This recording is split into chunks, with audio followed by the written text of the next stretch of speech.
Yes, please.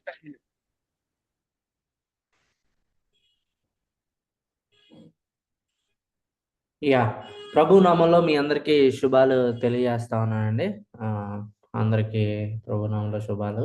అట్లాగే pastor గారికి భీమ్ సింగ్ గారికి కూడా నా తెలియజేస్తా ఉన్నాను. లాస్ట్ వీక్ ఎక్కడైతే మనం ఆఫ్ చేసామో అక్కడి నుంచే మనం స్టార్ట్ చేయడానికి ప్రయత్నం చేద్దాం. సో మొత్తం పిక్చర్ మొత్తం కనిపిస్తుందా? ఈ పక్కన డేవిడ్ అనేది ఇది మీకు కనిపించట్లేదు కదా?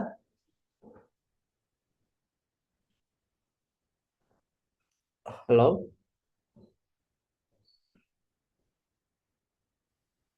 విజిబుల్ అన్న విజిబుల్. అది కూడా విజిబులేనా? ఒక్క నిమిషం అయితే. Yes, yeah, thank you. ఇప్పుడు కనిపించట్లేదు కదా? Yes. Okay, no problem. And please do the starting prayer also. Yeah, sure. ప్రభు, చిన్న ప్రార్థన చేసుకుందాం. మహాపరిశుద్ర, మహాగణుడ, సర్వోన్నతుడ, సార్వభౌమాధికారి మీకు వందనాలు తండ్రి. అయినా ఎందరికో లేని భాగ్యాన్ని ప్రభా మాకు అనుగ్రహించో ప్రభా, మరి ఓటీ సర్వేని ప్రభా మాకు అనుగ్రహించో ప్రభా మీకు వందనాలు. ఈ క్లాసెస్ని బట్టి ప్రభా, మాకు ఇచ్చిన టెక్నాలజీని బట్టి ప్రభా మీకు ఎంతగానో వందనాలు. నాయన ఈ సమయం అంతట్లో ప్రభా, నాయన మీరే అధ్యక్షత వహించి ప్రభా మీ యొక్క ప్రెజెన్స్ని కోరుతా ఉన్నాం తండ్రి. ప్రభా మరి చెప్తున్న నాకు, వింటున్న ప్రభా మా వారికి కూడా ప్రభా మీరు ఆ జ్ఞానాన్ని అనుగ్రహించాల్సిందిగా ప్రార్థన చేస్తా ఉన్నాం. ఎటువంటి డిస్ట్రాక్షన్స్ లేకుండా ప్రభా మీరే సహాయం చేయండి ప్రభా. టెక్నాలజీని ప్రభా మీ అదుపులో తీసుకోవాల్సిందిగా ప్రార్థన చేస్తా ఉన్నాం. మిగిలిన సమయాన్ని అంతటినీ ప్రభా మాకు ఆశీర్వాదకరంగా మీకు మహిమకరంగా జరిగించుకోవాల్సిందిగా వేడుకుంటూ యేసు పరిశుద్ధ నామములో ప్రార్థన చేసినాం తండ్రి, ఆమేన్. Very good. లాస్ట్ వీక్ మనం ఈ యొక్క ఫీస్ట్ విందు దగ్గర మనం అయిపోయాం కదా. సో అక్కడి నుంచే మనం ప్రారంభిద్దాము. ఐ మీన్ నేను లాస్ట్ టైం ఇది మీకు ఈ యొక్క విందుల గురించి పండగల గురించి చెప్పడం జరిగింది. నేను పీపీటీ కూడా పంపిస్తాను కాబట్టి మీరు మరొకసారి దీన్ని స్టడీ చేయొచ్చు. ఓకే, సో ఇంకా ఇంకా క్లియర్గా నేను మోడిఫై చేయడం జరిగింది ఈ విషయాలు, ఈ ఫీస్ట్ గురించి. మీకు సింపుల్గానే మీకు అర్థమైపోద్ది ఒకసారి మీరు once if you go through it. Okay, so numbers సంఖ్యాకాండం చూడడానికి మనం ప్రయత్నం చేద్దాం. సో నేను చెప్పుకున్నాం కదా లాస్ట్ క్లాస్లో చెప్పినట్లుగా ఎగ్జాడస్ ఎండింగ్ వచ్చేసరికి ప్రత్యక్ష గుడారాన్ని తయారు చేసిన తర్వాత మోషే లోపలికి వెళ్ళలేకపోతా ఉంటాడు. బట్ నెంబర్ సంఖ్యాకాండం మొదటి అధ్యాయము మొదటి వచనం చూసేసరికి మోషే లోపల ఉంటాడు అనమాట. So what made him in to the temple అంటే లోపల రావడానికి అతనికి ఏమి ఉపయోగపడిందంటే మధ్యలో ఉన్న లేవి కాండము. ఓకే, సో ఆ లేవి కాండం గురించి అందులో ఉన్న ఏమేమి లాస్ ఇచ్చాడు అనేది మనం చివరిలో ద్వితీయోపదేశ కాండం అయిపోయిన తర్వాత చూడడానికి మనం ప్రయత్నం చేద్దాం. Okay, introduction to numbers, book of numbers. సంఖ్యాకాండాన్ని మనం చూస్తే సంఖ్యాకాండాన్ని 3 విభాగాలుగా దీన్ని విభజించవచ్చు అనమాట. సో ఫస్ట్ చూస్తే 1 నుంచి 10 అధ్యాయాల వరకు సేనాయి పర్వతం దగ్గర ఏం జరిగింది అన్న విషయాలు అక్కడ మనకి చెప్పబడతా ఉంటాయి. అండ్ రెండో విభాగాన్ని చూస్తే కనుక 10 నుంచి 19 వరకు మనకు అక్కడ కనిపిస్తూ ఉంటుంది అనమాట. అక్కడంతా పారాన్ అనే అరణ్యంలో ఏం జరిగింది అన్న విషయాలు అందులో పొందుపరిచారు. అండ్ అట్లాగే చివరి విభజనను మనం చూస్తే కనుక 20 నుంచి 36 వరకు మనకు కనిపిస్తుంది ప్లెయిన్స్ ఆఫ్ మోయాబ్ అరణ్యంలో అక్కడ ఏం జరిగింది అనేది మనకి కనిపిస్తుంది అన్నమాట. This is the introduction of numbers. And numbers సంఖ్యాకాండము మొదటి అధ్యాయంలో మనం చూస్తే దేవుడు సెన్సస్ గురించి మాట్లాడుతూ ఉంటాడు. ఎంతమంది లెక్కలు, ఎంతమంది ఉన్నారు మనకి ఇజ్రాయెల్ ప్రజలను తెలియడం కోసం సెన్సస్ చేయమని మోషేకి చెప్తా ఉంటాడు. ఆ తర్వాత క్యాంప్ ఎలా ఉండాలి, వాళ్ళు నివసించే విధానం ఎట్లా ఉండాలి అనేది కూడా దేవుడు పర్టికులర్గా ఇజ్రాయెల్ ప్రజలు చెప్తాడు అనమాట. ఇక్కడ చూస్తే పిక్చర్ మీకు కనిపిస్తే, పిక్చర్ కనుక చూడగలిగితే మధ్యలో టాబర్నికల్ అంటే ప్రత్యక్ష గుడారం మధ్యలో ఉంటుంది. అంటే దేవుని యొక్క ప్రెజెన్స్ ఎప్పుడు కూడా మధ్యలో ఉండాలి. ఇజ్రాయెల్ ప్రజల మొత్తం మధ్యలో వాళ్ళ క్యాంప్ మొత్తంలో దేవుని యొక్క ప్రెజెన్స్ ఎక్కడ ఉంటుంది అంటే మిడిల్లో ఉంటుంది అనమాట. అట్లాగే దాని చుట్టూరా ఈ యొక్క అహరోన్ యొక్క కుమారులు ఉంటారు, మెరారి, గెర్షోను, కోహత్ అండ్ అలాగే మోషే అండ్ మిగిలిన యాజకులందరూ కూడా దీని చుట్టూరు ఉంటారు అనమాట. దాని తర్వాత మిగిలిన గోత్రాలన్నీ కూడా అక్కడ మనం చూస్తాం అనమాట. సో మెయిన్ హెడ్గా యోధా ఉంటుంది అనమాట. ఎందుకంటే యోధా పెద్ద మొదటివాడు కాబట్టి యోధా పైన ఉంటుంది అనమాట. So that is the head అనేది మనం అర్థం చేసుకోవాలి. This is the camp. అంటే దేవుడు ఇజ్రాయెల్ ప్రజలకు ఏం నేర్పించాలనుకుంటున్నాడంటే గాడ్ ఈస్ ద సెంటర్. దేవుడు వారి జీవితాలలో ఆయన మధ్యలో ఉండాలి. ఆ యొక్క మెయిన్ ఇంపార్టెన్స్, మెయిన్ ప్రయారిటీ ఆయనకి ఇవ్వాలి అని చెప్పి దేవుడు వాళ్ళకి ఆ యొక్క టీచ్ చేయడం మనం చూస్తూ ఉంటాం. తర్వాత చూస్తే క్యాంప్ నుంచి ఆ యొక్క క్లౌడ్ మేఘస్తంభం ఎప్పుడైతే స్టార్ట్ అవుతుందో, ఆ స్టార్ట్ అయిందంటే దాని సింబల్ ఇజ్రాయెల్ ప్రజలు కూడా వారి జర్నీని స్టార్ట్ చేయాలని. ఒకవేళ ఆ మేఘస్తంభం కనుక ఆగిపోతే వాళ్ళ యొక్క జర్నీ స్టాప్ చేయాలని అర్థం అనమాట. ఓకే, అలా క్యాంప్ మొదలవుతూ ఉంటుంది. దేని నుంచి అలా వాళ్ళు పారాను అరణ్యంలో వాళ్ళు వెళ్తూ ఉంటారు. అక్కడ మళ్ళీ ఆకలేస్తుందని చెప్పి వాళ్ళని హంగర్ గుండా వెళ్తూ ఉంటారు. తర్వాత దేవుడు మిరాక్యులస్గా వాళ్ళకి అనుగ్రహించడం మనం చూస్తాము. మన్నాను కురిపించడం మనం చూస్తాము. తర్వాత కింద ఎండింగ్ వచ్చేసరికి ఓన్ బ్రదరే అహరోనే మళ్ళీ అలాగే సిస్టర్ కూడా అసూయ కలుగుద్ది మోషే మీద, లీడర్షిప్ మీద. వాళ్ళు కూడా మోషే అగేన్స్ట్గా వెళ్ళడం మనం చూస్తాము. తర్వాత ఇక ఎవరు మోషే యొక్క అక్క కూడా ఇక లెప్రసీ రావడం మనం చూస్తాము. మీరందరూ మీకు చదువుతా ఉంటే మీకు అర్థమైంది సంఖ్యాకాండము. ఓకే, ఇంకొంచెం ముందుకెళ్తే నెంబర్స్ 20 అధ్యాయం 36 నుంచి చూస్తే ఇది చాలా చాలా ఇంపార్టెంట్ చాప్టర్స్ అనమాట. ఎందుకు అంటే మనకు కనిపిస్తుంది సంఖ్యాకాండము ఇక 14 అధ్యాయము, తర్వాత 15 అధ్యాయం మనం చూస్తాను. మనకు అర్థమయ్యేది ఏంటంటే మోషే ఏం చేస్తాడంటే ఇజ్రాయెల్ ప్రజలందరూ వచ్చి మనం ఆ 12 వేగులు వారిని పంపిద్దాం అని చెప్పి అంటారన్నమాట. అలా 12 మంది ఏగులు వారిని పంపించడం జరుగుద్ది. పంపించిన తర్వాత అందులో మనకు తెలుసు కాలేబు, యెహోషువ మాత్రమే పాజిటివ్ రెస్పాన్స్‌ని ఇస్తారు. మిగతా వాళ్ళందరూ కూడా అమ్మో! వాళ్ళు ఉన్నత దేహులు, వాళ్ళ మీద మనం యుద్ధం చేయలేము. వాళ్ళ వాళ్ళ వాళ్ళ ముందు మనం మిడతల్లాగా ఉన్నాము అని చెప్పి మిగతా వాళ్ళందరూ చాలా నెగెటివ్ రెస్పాన్స్ ఇస్తే, కాలేబు, జోషువ మాత్రమే చాలా పాజిటివ్ రెస్పాన్స్ ఇస్తారన్నమాట. వాళ్ళని ఖచ్చితంగా దేవుడు మనకు తోడున్నాడు కాబట్టి ఖచ్చితంగా ఆ భూమిని మనం స్వాధీనపరుచుకుంటాం అని చెప్తారన్నమాట. చెప్పగానే అప్పుడు వాళ్ళందరూ ఇక మనం వెనక్కి వెళ్ళిపోదాం అని చెప్పి వెనక్కి ఈజిప్ట్‌కి వెళ్ళిపోదాం అని చెప్పి అందరూ డిస్కస్ చేసుకుంటా ఉంటారన్నమాట. అదే టైంలో దేవుడు ఏమంటాడంటే ఓన్లీ అక్కడ 7 మార్లు నన్ను శోధించారు అని అక్కడ ఒక వచనం కనిపిస్తది. 7 మార్లు ఇజ్రాయెల్ ప్రజలు శోధించారు కాబట్టి కంప్లీట్ 7 అనేది కంప్లీట్ కదా! దేవుడిని సంపూర్ణంగా శోధించారు. అందువల్ల ఇక్కడున్న వాళ్ళందరినీ కూడా అక్కడ ఉన్న వాళ్ళందరూ ఎవరు కూడా వాగ్దాన భూమిలోకి అడుగు పెట్టరు అని చెప్పి దేవుడు అక్కడ తేల్చి చెప్పేసాడనమాట. కేవలం కాలేబు, జాషువా మాత్రమే ఆ యొక్క వాగ్దాన భూమిలోకి వెళ్తారు, అడుగు పెడతారు అని చెప్పి దేవుడు అక్కడ చెప్పాడు. మనం చూస్తామంటాం. తర్వాత జర్నీ స్టార్ట్ అవుతుంది మోయాబ్ జర్నీ స్టార్ట్ అవుతా ఉన్నప్పుడు అక్కడ కూడా దాహం వేసినప్పుడు బండ నుంచి వాటర్ రప్పించడాన్ని మనం చూస్తాం. తర్వాత దేవుడు ఎక్కువ దేవుడిని మళ్ళీ శోధిస్తా ఉంటే ఆ యొక్క విష సర్పాల చేత ఎంతో మంది ఇజ్రాయెల్ ప్రజలు చనిపోవడం మనం చూస్తూ ఉంటాము. తర్వాత దేవుడు మోషేని మళ్ళీ బ్రౌంజ్ స్నేక్ నిలబెట్టినప్పుడు ఎవరైతే దాన్ని చూస్తారో వాళ్ళందరూ ఆ యొక్క మరణ వాటిలో నుంచి బయటకు వస్తారు అని చెప్పి దేవుడు అక్కడ చెప్పడం మనం చూస్తాం అనమాట. సో అంచులుగా ఇజ్రాయెల్ ప్రజలు ఒకళ్ళొకళ్ళుగా చనిపోవడం మనం చూస్తాం అనమాట.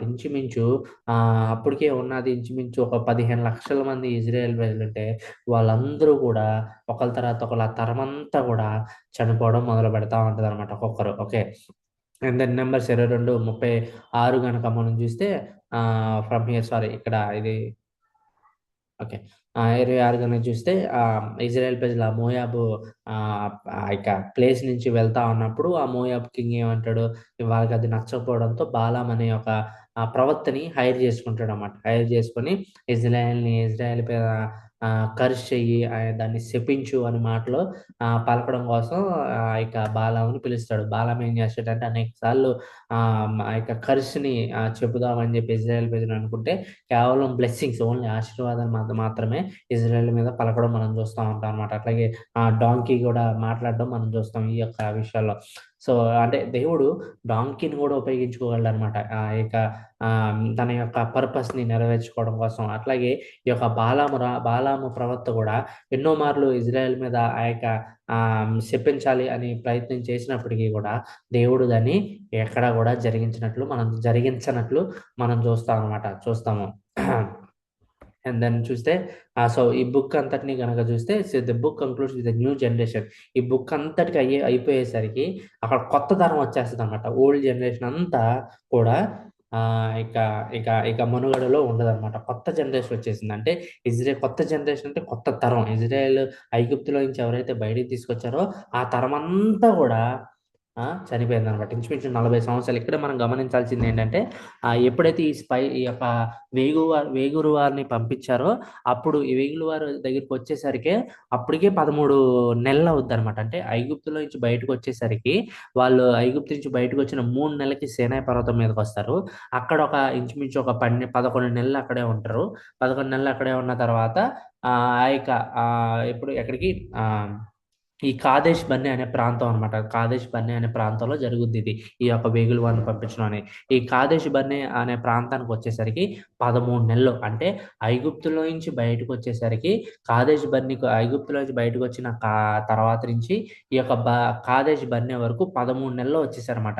ఎప్పుడైతే దేవుడిని వీళ్ళు 7 మార్లు ఈ దేవుడిని శోధించాడో అప్పుడు దేవుడు ఏమంటాడంటే అక్కడే ఇజ్రాయెల్ ప్రజలందరూ చచ్చిపోతారో అక్కడే 40 సంవత్సరాలు వాళ్ళ ఆ యొక్క అరణ్యంలోనే తిరుగుతూ ఉంటారు అనమాట. 40 సంవత్సరాల్లో ఇంచుమించు 15 లక్షల మంది చనిపోవడం మనం చూస్తాం అనమాట. Okay. And then key themes కనుక చూస్తే మన సంఖ్యాకాండంలో దేవుడు పరిశుద్ధతను కోరుతా ఉంటాడు. దేవుడు వాళ్ళ మధ్య ఒక డిసిప్లిన్ని కోరుతా ఉంటాడు. కానీ అది ఎప్పుడు కూడా ఇజ్రాయెల్ ప్రజల నుంచి రాదనమాట. కానీ దేవుడు ఎంతో కృప చూపిస్తా ఉన్నాడు ఇజ్రాయెల్ ప్రజల అట్లాగే పాపం గురించి కూడా దేవుడు చెప్తా ఉన్నాడు. అన్వేవరింగ్ ఫెయిత్ఫుల్నెస్ అయినప్పటికీ తన కావనెంట్ ప్రామిసెస్ని దేవుడు వాగ్దానం చేశాడు. ఏంటంటే మీరు వాగ్దాన భూమికి వెళ్తారని వాగ్దానం చేశాడు కాబట్టి దాని నుంచి వీళ్ళు పాపం చేశారు కాబట్టి దీన్ని వాళ్ళ దగ్గర నుంచి తీసేద్దాం అని ఆయన అనుకోలేదు. ఆయన వాగ్దానం చేశాడు. వాగ్దానం చేసినట్లుగానే ఆ యొక్క ఐగుప్తులో నుంచి వాగ్దాన భూమికి దేవుడు తీసుకెళ్ళిపోతా ఉన్నాడు. అంతేకాదు వాళ్ళని గొప్ప జనంగా చేయపోతా ఉన్నాడు. వాళ్ళు పాపం చేస్తున్నప్పటికీ దేవుడు చాలా ఫెయిత్ఫుల్గా ఉంటా ఉన్నాడు అనమాట. సో గాష్ అని అట్లాగే చూస్తే సంఖ్యాకాండంలో మొత్తం చూస్తే కనుక వాగ్దాన భూమికి వెళ్ళడం కోసం వాళ్ళందరినీ ప్రిపేర్ చేయడం మనకి కనిపిస్తూ ఉంటుంది అనమాట. నెక్స్ట్ ఇంట్రడక్షన్ టు డ్యూట్రానమీ కనుక చూస్తే ఇది మోషే యొక్క ప్రసంగాలు అనొచ్చు అనమాట. డ్యూట్రానమీ అంటే సెకండ్ లా. అంటే సెకండ్ లా అంటే కొత్త లా అని కాదు, కానీ దేవుడు ఇచ్చిన ధర్మశాస్త్రాన్ని దేవుడు ఇచ్చిన ఆజ్ఞల్ని మరొకసారి ఇంకొంత ఎక్స్ప్లెయిన్ చేస్తూ గా ఎక్స్ప్లెయిన్ చేస్తూ చెప్పేదే డ్యూట్రానమీ. అంటే 2 అనమాట. ఓకే. అనేది మనకు కనిపిస్తూ ఉంటుంది అనమాట. అండ్ దెన్ చూస్తే డ్యూట్రానమీ 1-11 కనుక చూస్తే Moses calls Israel to faithfulness. మోషే చెప్తా ఉన్నాడు మీరు దేవుని ఆజ్ఞలను గైకొనండి అని చెప్తా ఉన్నాడు. ఆయన ఫేమస్ లైన్ మనకు కనిపిస్తాయి. ఏంటది? మీరు మన దేవుడైన యెహోవా ఒకడే, ఆయన పూర్ణ ఆత్మతోనూ పూర్ణ మనసుతోనూ పూర్ణ బలంతోనూ ఆయన్ని ఆరాధించాలి, ఆయన వర్షిప్ చేయాలి అని చెప్పడం మనం చూస్తూ ఉంటాం అనమాట. ఓకే. అండ్ అట్లాగే మీరు యాజక రూపమైన జనంగా ఉంటారు అని కూడా, మీరు ఒబీడియన్స్ చూపిస్తే మీరు యాజక రూపమైన జనంగా ఉంటారు అని వాగ్దానం చేశాడు కదా నిర్గమకాండం 19వ అధ్యాయంలో. అది మీ జీవితంలో నెరవేరుతుంది అని చెప్పి కొత్త తరానికి బోధిస్తా ఉన్నాడు అన్నమాట. కొత్త తరానికి అక్కడ బోధిస్తూ ఉంటాడు. అండ్ తర్వాత 12-26 అట్లాగే ఇక్కడ చాలా విషయాలు కూడా చెప్తా ఉంటాడు అనమాట. 1-11 చూస్తే ఆ హిస్టరీని కూడా రిపీట్ చేస్తూ ఉంటాడు అనమాట. దేవుడు ఎట్లాగా ఐగుప్తుల నుంచి బయటికి తీసుకొచ్చాడు అన్న విషయాన్ని కూడా అక్కడ జ్ఞాపకం చేస్తూ ఉంటాడు మోషే. ఓకే. అండ్ 12-26 కనుక చూస్తే లాస్ అండ్ వర్షిప్ మరొకసారి రిమైండ్ చేస్తూ ఉంటాడు. వర్షిప్ గురించి, ఆరాధన గురించి, నాయకత్వం గురించి, వాళ్ళ యొక్క సివిల్ లైఫ్ గురించి కూడా మోషే అక్కడ వాళ్ళకి రిమైండ్ చేస్తూ ఉంటాడు అన్నమాట. ఓకే. అయితే ఇక్కడ ప్రాముఖ్యంగా మనం తెలుసుకోవాల్సింది ఏంటంటే ఆఫీసెస్ అంటే కార్యాలు. ఈ యొక్క ఓల్డ్ టెస్ట్మెంట్లో కొన్ని కార్యాలు ఉంటాయి అన్నమాట. ఓకే. సో ముందు కింగ్స్ రాకముందు కదా, కింగ్స్ రాకముందు మనకు న్యాయాధిపతులు వస్తారు. ఈ డ్యూట్రానమీ తర్వాత మనం న్యాయాధిపతులు చూడొచ్చు. మనం న్యాయాధిపతులు ఉంటారు. తర్వాత ప్రీస్ట్స్ యాజకులు ఉంటారు, అండ్ దట్ ప్రాఫిట్స్ ప్రవక్తలు. ఈ ముగ్గురు ఆఫీసెస్ అన్నమాట. తర్వాత జడ్జెస్ కాలం అయిపోయిన తర్వాత మన కింగ్ వస్తుంది. సో జడ్జెస్ అనే కాలం అయిపోయిన తర్వాత రాజులు వస్తారన్నమాట. ఈ 3 ఆఫీసెస్ అనేది చాలా ప్రాముఖ్యం. రాజుల ఆఫీసు, అట్లాగే యాజకుల కార్యాలు, అట్లాగే ప్రవక్తల కార్యాలు అన్నమాట. ఈ 3 కూడా యేసుక్రీస్తులు నెరవేర్చడం మనం చూస్తాం అనమాట. హెబ్రోలు రాసిన పత్రికను మనం జాగ్రత్తగా మొదటి 5, 6 అధ్యాయాలు కనుక మనం చదవగలిగితే అక్కడ మనకు అర్థమైంది. యేసుక్రీస్తు రాజుగా కనిపిస్తాడు, యేసుక్రీస్తు ప్రవక్తగా కనిపిస్తాడు, యేసుక్రీస్తు యాజకుడిగా కూడా మనకు కనిపిస్తాడు అనమాట. So this 3 offices are fulfilled in Jesus Christ. యేసుక్రీస్తులో అవి నెరవేర్చినట్లుగా మనం చూస్తాం అనమాట. నెక్స్ట్ మనం చూస్తే ఇజ్రాయెల్ యొక్క సివిల్ లైఫ్ గురించి, మ్యారేజెస్ గురించి, ఫ్యామిలీస్ గురించి, బిజినెస్ గురించి, అండ్ లీగల్ సిస్టమ్ ఎలా వర్క్ అవ్వాలి, ఇవన్నీ వాటి గురించి కూడా అక్కడ చెప్తాడనమాట. అండ్ అట్లాగే circumcision of the widows, widows యొక్క సర్కంటాన్సెస్, ఆర్ఫన్స్ గురించి ఏం చేయాలి, ఇవన్నీ వాటి గురించి కూడా అక్కడ మోషే మాట్లాడతాడు అనమాట. చాలా క్లియర్గా. ఎందుకు అంటే మనం మర్చిపోకూడదు ఎప్పుడు కూడా. ఎందుకు దేవుడు ఇంత పర్ఫెక్ట్గా దేవుడు ఇన్ని ఇన్స్ట్రక్షన్స్ ఇచ్చాడంటే, because he wanted to separate them. ఎందుకంటే దేవుడు వాళ్ళని సెపరేట్ చేయాలనుకున్నాడు, ప్రత్యేకించుకున్నాడు వాళ్ళని. సో ప్రత్యేకంగా ఉండడం కోసం దేవుడు ఇవన్నీ చేయడం మనం చూస్తాం అనమాట. తర్వాత డ్యూటోనమీ 27-34 చూడగలిగితే కామన్ బ్లెస్సింగ్స్ అండ్ కర్సెస్. అట్లాగే మీరు కామన్ బ్లెస్సింగ్స్ అంటే మీరు ఒకళ్ళ ఆజ్ఞలు గైకుంటే మీకు బ్లెస్సింగ్స్, ఒకళ్ళు మీరు ఆజ్ఞలు గైకొనకపోతే దేవుని యొక్క జడ్జిమెంట్ మీ మీదకి వస్తుంది అని చెప్పి అక్కడ మోషే చెప్తాడనమాట. అంతేకాదు ఒక చాయిస్ ఇస్తాడు. వాళ్ళ ముందు 2 చాయిస్ ఇస్తాడు, లైఫ్ అండ్ డెత్. ఒక లైఫ్ తీసుకుంటే మీకు బ్లెస్సింగ్ వస్తుంది, ఒక మీరు డెత్ తీసుకుంటే మీ మీదకి జడ్జిమెంట్ వస్తుంది అని వాళ్ళకి చాయిస్ వాళ్ళకే ఇస్తాడు. అండ్ కీ కనుక మనం చూడగలిగితే జుట్రానమీ 6th చాప్టర్లో మనం చూడగలిగితే మోషే ఏమంటాడంటే, మీ హృదయానికి మీరే సున్నతి చేసుకోండి అంటాడు. మీ హృదయానికి మీరే సున్నతి చేసుకోండి అనేవాడు చివరికి 30వ అధ్యాయము 6వ వచనాన్ని మనం చదవగలిగితే ఏమంటాడంటే, మీ హృదయానికి దేవుడే సున్నతి చేస్తాడు అంటాడు అనమాట. అంటే ఇక్కడ మనం అర్థం చేసుకోవాల్సింది ఏంటంటే, ఏ man cannot transform his life. Man తనకు తానుగా తన జీవితాన్ని మార్చుకోలేడు, తన హృదయానికి సున్నతి చేసుకోలేడు. ఓకే, హృదయానికి సున్నతి అంటే తాను ట్రాన్స్ఫార్మ్ అవ్వలేడు unless and until he is. Hello అమ్మా, ఎవరో మాట్లాడుతున్నారు. యా, సో దేవుడే ఆ హృదయాలకి సున్నతి చేయాలన్నమాట. సో ఒక వ్యక్తి సాల్వేషన్ పొందాలన్నా, ఒక వ్యక్తి రక్షణ పొందాలన్నా అది మానవుని చేతిలో లేదు. ఒక మనిషి నూతన పరచబడాలన్నా అది మానవుని చేతిలో లేదు, అది కేవలం దేవుని చేతిలో మాత్రమే ఉంది అన్న గాస్పెల్ కూడా అక్కడ మనకు డ్యూటోనమీలో కనిపిస్తుంది అనమాట. ఓకే, ఫైనల్గా చూస్తే మొత్తానికి మోషే ఈ నెబో అనే కొండపైన చనిపోతాడు అన్నమాట మోషే. సో అక్కడి నుంచే ఈ యొక్క వాగ్దాన భూమిని మోషేకి చూపిస్తాడు అన్నమాట. సో అదే ప్రాంతంలో అక్కడ ఒక చర్చ్ కట్టారు, అదే ఈ చర్చ్ అనమాట. మౌంట్ నిబో అనే కొండపైన మోషే చనిపోవడం మనం చూస్తాం. సో ఇది ఎరుకోకి వెళ్ళక ముందు యోర్దాన్ నది దాటక ముందు అనమాట. ఓకే, అండ్ దెన్ ఈ మూడు విషయాలు చాలా ఇంపార్టెంట్ అనమాట. సో దేవుడు 3 రకాల లాస్ ఇచ్చాడనమాట. ఓకే, ఆ లాస్ ఫస్ట్ చూస్తే మోరల్ లా, అంటే ఇది గాడ్స్ క్యారెక్టర్, ఇది టైమ్లెస్ అనమాట. ఇది ప్రతి ఒక్క జాతికి, మనకు కూడా ఈ లాస్ అనేవి మనకి ఉపయోగపడతాయి అనమాట. ఇది నాట్ ఓన్లీ టు ఇజ్రాయలైట్స్, ఇవి ఇజ్రాయలీలకి మాత్రమే కాదు, ఇది ప్రపంచ వ్యాప్తంగా ఇది దేవుడిచ్చిన మోరల్ లా అనమాట. మనకు తెలుసు 10 ఆజ్ఞలు, అవునా? నేను తప్ప వేరొక దేవుడు ఉండకూడదు, you should not make idols, విగ్రహారాధన చేయకూడదు, ఆయన నామాన్ని పెద్దంగా ఉచ్చరించకూడదు, సంబాధ పాటించాలి, మా తల్లిదండ్రులు గౌరవించాలి, మర్డర్ చేయకూడదు, అండ్ అడల్టరీ వ్యభిచారం చేయకూడదు, దొంగిలించకూడదు, ఎదురు పొరుగువాని మీద అబద్ధ సాక్ష్యాలు పడకూడదు. ఇవన్నీ కూడా మనకి 10 ఆజ్ఞలు ఇవందరికీ వర్తిస్తాయి అనమాట. అండ్ రెండోది కనుక చూస్తే సెరిమోనియల్ లా. ఓకే, ఫస్ట్ మోరల్ లా అయితే ఈ మోరల్ లా అందరికీ వర్తిస్తాయి. ఈ సెరిమోనియల్ లా అనేది ఇది ఓన్లీ ఫర్ ద ఇజ్రాయలైట్స్ అనమాట. యూదులకి మాత్రమే మనకి ఇది కనిపిస్తుంది అనమాట. సో లాస్ గవర్నింగ్ వర్షిప్ గురించి, వర్షిప్ ఎలా చేయాలి, సాక్రిఫైసెస్ ఎలా చేయాలి, రిచువల్గా మనం ఎలాగా పవిత్రపరచుకోవాలి, అండ్ ఫెస్టివల్స్ కూడా, ఇక పండుగలు కూడా ఎలా ఆచరించుకోవాలి అన్న విషయాలన్నీ కూడా ఇజ్రాయెల్ ప్రజలకు ఇవ్వబడ్డాయి అనమాట. సో యానిమల్ సాక్రిఫైస్ ఎలా చేయాలి, ప్రీస్ట్హుడ్ గురించి, యాజక ధర్మం గురించి అండ్ అట్లాగే టాబర్నికల్ దాని గురించి క్లీన్ వర్సెస్ అన్‌క్లీన్ ఫుడ్స్ మనకు కనిపిస్తాయి. ఇవన్నీ లెవిటికస్‌లో మనకు కనిపిస్తా ఉంటాయి అన్నమాట. Clean versus unclean foods and circumcision as a covenant sign. చెప్పాను కదా మీకు, ఈ సున్నతి చేయించుకోవడం అనేది ఒక కామనెంట్ సైన్ అనమాట. అంటే దేవుని యొక్క నిబంధనలో మనం ఉన్నాము అని చెప్పి ఒక సైన్ అనమాట. ఓకే. అండ్ ఫీస్ట్ మనకు కనిపిస్తాయి. Passover, day of atonement, tabernacle మనకి అవన్నీ కనిపిస్తాయి అనమాట. అండ్ దెన్ సివిల్ లా, ఇది కూడా ప్యూర్లీ ఫర్ ఇజ్రాయలైట్. సివిల్ లా యూదులకు మాత్రమే ఇది ఇవ్వబడింది అనమాట. సో లాస్ట్ గవర్నింగ్ నేషన్కి, ఆ నేషన్ ఇజ్రాయల్ యాజ్ ఎ నేషన్కి ఇవ్వబడ్డాయి అనమాట.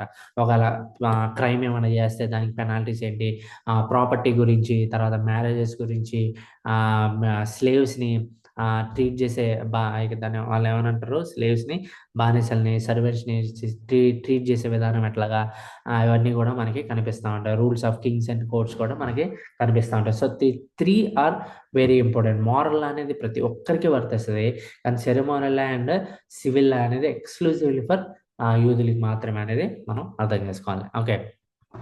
అండ్ దెన్ ముందుకెళ్దాం. Key themes in Deuteronomy. Key themes కనుక చూస్తే Israel's obedience and devotion to the covenant. So key themes అంటే ఇజ్రాయెల్ కనుక డివోషన్, ఒబీడియన్స్ చూపిస్తే, వాళ్ళకి డివోషన్, ఆ యొక్క దేవునికి విధేయత చూపిస్తే ఆ కావనెంట్లో నిబంధనలో వాళ్ళు ఉంటారు. ఆ యొక్క దానికి ఏమంటారు, ఆశీర్వాదాలు వాళ్ళకి వస్తాయి అన్న విషయాలు మోషే అక్కడ థీమ్గా మనకు కనిపిస్తుంది. అండ్ అట్లాగే Israel's mission to be a kingdom of priest, అట్లాగే యాజక రూపమైన ప్రజలుగా ఎలా ఉండాలి అన్న ఇన్స్ట్రక్షన్స్ కూడా వాళ్ళకి కనిపిస్తూ ఉంటాయి. God promise to transform the hearts of people. అంతేకాదు దేవుడు వాగ్దానం కూడా చేస్తాడు అనమాట, వాళ్ళ యొక్క హృదయాల్ని దేవుడే మారుస్తాడు అన్న విషయాన్ని మనకు కనిపిస్తుంది అన్న. Last the tension of God's holiness and Israel's continuous rebellion. అంతేకాదు ఆ యొక్క పాస్ట్లో మోషే చెప్తా ఉంటాడు కదా, ఇజ్రాయెల్ ప్రజలు ఎట్లాగైతే కంటిన్యూస్గా దేవునికి తిరుగుబాటు చేశారో, అట్లాగే దేవుని యొక్క పరిశుద్ధత గురించి కూడా అక్కడ మోషే మాట్లాడుతూ ఉంటాడు అన్నమాట. సో ఇక్కడ చూస్తే కనుక, ఇక్కడ జాగ్రత్తగా వినండి. ల్యాండ్ ఆఫ్ గోషన్ అనే ప్రాంతం ఉంది కదా, ఈ ల్యాండ్ ఆఫ్ గోషన్ అనే ప్రాంతంలో నుంచి ఈజిప్ట్, ఇదంతా ఈజిప్ట్. ఓకే, ఇదంతా ఈజిప్ట్. ఇక్కడ నా యొక్క ఇది కనిపిస్తుందండి మీకు, ఈ మౌస్ కర్సర్ కనిపిస్తుందా? ఎస్ అన్న, ఎస్ అన్న. సో ఈ ల్యాండ్ ఆఫ్ గోషన్ నుంచి ఈ మోషే అండ్ ఇజ్రాయెల్ ప్రజలందరూ ఇక్కడ నుంచి బయలుదేరుతారు అన్నమాట. ఇక్కడ బయలుదేరిన తర్వాత ఇక్కడ వాళ్ళు ఇక ఎర్ర సముద్రాన్ని వాళ్ళు దాటడం మనం చూస్తాం. ఇక్కడి నుంచి వచ్చిన తర్వాత, సో ఈ ల్యాండ్ ఆఫ్ గోషన్ నుంచి సేనాయి పర్వతం వచ్చేసరికి 3 నెలలు పడుతుంది వాళ్ళకి. 3 నెలల్లో వాళ్ళు సేనాయి పర్వతం మీదకి వచ్చేస్తారన్నమాట. ఇక్కడ వాళ్ళ విగ్రహారాధన చేసుకోవడం, దూడను తయారు చేసుకొని పాపం చేయడం మనం చూస్తూ ఉంటాం. తర్వాత ఇక్కడే 11 నెలలు వాళ్ళు ఉండిపోతారు అనమాట. వాళ్ళు ఉండిపోయిన తర్వాత ఇక్కడి నుంచి కాదేశ్ బర్నీ, ఇక్కడ చూడండి, ఇక్కడ ఉంది చూడండి కాదేశ్ బర్నీ. ఈ కాదేశ్ బర్నీ దగ్గరికి వచ్చేసరికి వాళ్ళకి 13 నెలలు పడుతుంది. అంటే ల్యాండ్ ఆఫ్ గోషన్ నుంచి బర్నీ దగ్గరికి వచ్చేసరికి 13 నెలలు.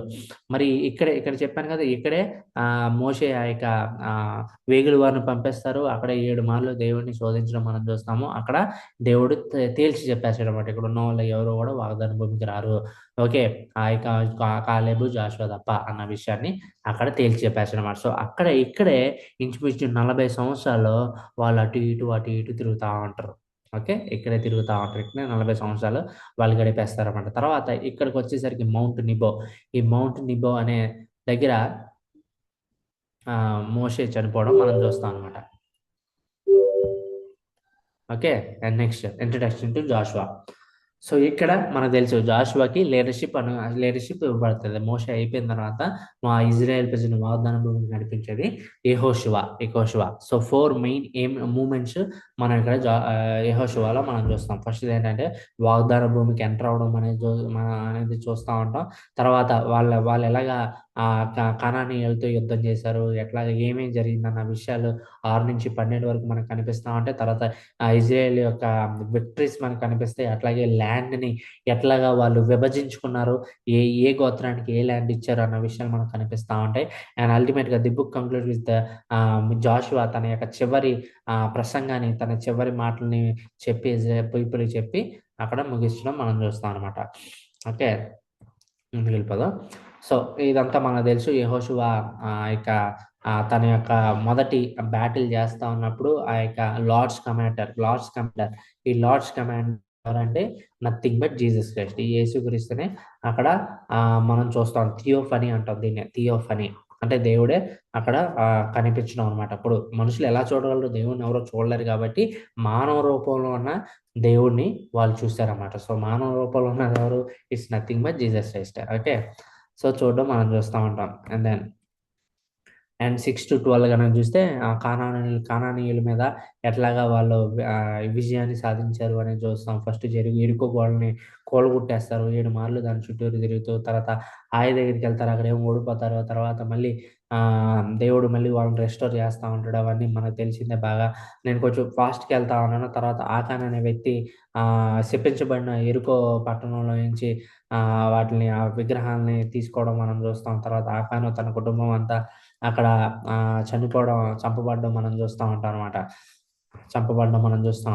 సో ఫైనల్‌గా ముందేంటంటే ఇక్కడ మనం అర్థం చేసుకోవాల్సిందంటే చాలా మంది అడుగుతా ఉంటారు. ఏంటి అంటే అసలు దేవుడు అంత గొప్ప దేవుడు, అంత ప్రేమ చూపించేవాడు, ఆ కృప చూపించేవాడు, ఆ కనానీయుని ఎలా చంపేశాడు? చంపమని ఎలా దేవుడు యెహోషువ చెప్తాడు అన్న ప్రశ్న మనకి ఎప్పటికప్పుడు వచ్చే ఉంటది. ఇతరులైనా మనల్ని అడిగే ఉంటారు. ఇక్కడ మనం అర్థం చేసుకోవాల్సింది ఏంటంటే first of all why Canaanites? కానానీయులు మాత్రమే ఎందుకంటే దే వర్ సో కరప్ట్. వాళ్ళు బాగా చెడిపోయారు. Especially in terms of sex. ఆ సెక్స్ విషయంలో ఇంకా వాళ్ళు విపరీతమైన దేవునికి దూరం అయిపోయారన్నమాట. Because they widely practice and child sacrifice. అంతేకాదు పిల్లల్ని సాక్రిఫైస్ చేసే విధంలో కూడా వాళ్ళు ఎక్కడికో పీక్‌లోకి వెళ్ళిపోవడం మనం చూస్తాం అనమాట. అందుకే మనం ఆదికాండము మనం చాప్టర్ నేను మర్చిపోయాను. 15వ అధ్యాయం అనుకుంటా. ఏమంటాడంటే అబ్రహాముకి మాట్లాడుతూ ఇజ్రాయేల్ ప్రజలు బానిసత్వంలోకి వెళ్ళిపోతారు. తర్వాత వాళ్ళు తిరిగొస్తారు అని చెప్పినప్పుడు అక్కడ ఒక మాట ఉంటది. ఏమనంటే కనానీయుల అక్రమము ఇంకా సంపూర్తి కాలేదు. అమోరీయుల అక్రమము ఇంకా సంపూర్తి కాలేదంటారనమాట. వీళ్ళే అనమాట. అంటే ఆ యొక్క పనిష్మెంట్ వాళ్ళేమంటారు పనిష్మెంట్ తీసుకునే సమయం ఇంకా రాలేదు అనే విషయాన్ని చెప్తాడనమాట. అంటే పనిష్మెంట్ వచ్చే సమయం వచ్చింది కాబట్టి దేవుడు ఏం చేశాడంటే ఇజ్రాయేల్ ప్రజలను అక్కడి నుంచి తీసుకొచ్చి ఆ యొక్క పనిష్మెంట్‌ని వాళ్ళ మీద జడ్జిమెంట్‌ని ఇజ్రాయేల్ రూపంలో వాళ్ళకి అనుగ్రహించాడనమాట. ఎందుకంటే దేవుడు పాపాన్ని ఖచ్చితంగా ఆయన డీల్ చేస్తాడు. చూసి చూడనట్టు వదిలేయడు ఆయన. ఖచ్చితంగా దానికి పనిష్మెంట్ అనుగ్రహిస్తాడు. అట్లాగే కానానీయులు they deserved to be punished. వాళ్ళు ఆ యొక్క పనిష్మెంట్ తీసుకోవడానికి లేకపోతే ఈ యొక్క వీళ్ళ చేత చంపబడ్డానికి దే వర్ డిజర్వ్డ్. వాళ్ళు దానికి తగిన వాళ్ళనమాట. తగిన వాళ్ళు. ఓకే. అంతేకాదు మోషే కూడా చెప్తా ఉంటాడు. మీరు బ్యాటిల్ ఆ యొక్క యుద్ధానికి వెళ్ళకముందే వాళ్ళకొక ఆపర్చునిటీ ఇవ్వండి. సరెండర్ అవుతారో లేదో అని చెప్పి ఒక ఆపర్చునిటీ కూడా ఇవ్వండని మనకి కనిపిస్తా ఉంటదనమాట. ఓకే. ఇంకొంచెం ముందుకెళ్దాం. Nature of conquest.